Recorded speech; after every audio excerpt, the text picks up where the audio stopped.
এদিকে ৪ ব্যাংক থেকেই SLM group সহ সংশ্লিষ্ট প্রতিষ্ঠান ১,৭৮,০০০ কোটি টাকা লুটপাট করেছে।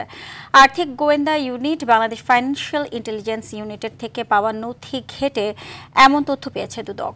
মহাপরিচালক আক্তার হোসেন জানান, এসআলম গ্রুপের ব্যাংক লুটের ঘটনায় একাধিক তদন্ত চলছে, পর্যায়ক্রমে নেওয়া হবে পদক্ষেপ।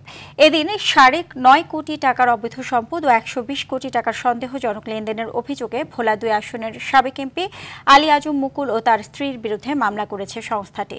এছাড়া প্রায় ৫৩ কোটি টাকার অবৈধ সম্পদ অর্জনের অভিযোগে মামলা হয়েছে C&F এজেন্ট শামসুর রহমানের বিরুদ্ধেও। অন্য যেই যাদের বিরুদ্ধে আমাদের এখানে অনুসন্ধান চলমান রয়েছে কিংবা মামলা তদন্তাধীন রয়েছে, সেই বিষয়গুলোতে কিন্তু কাজ হচ্ছে। আমাদের সংশ্লিষ্ট অনুসন্ধানকারী কর্মকর্তা এবং তদন্তকারী কর্মকর্তাগণ কাজ করছেন। কোনো অভিযোগ, সুনির্দিষ্ট কোনো অভিযোগে কিন্তু বাদ যাবে না।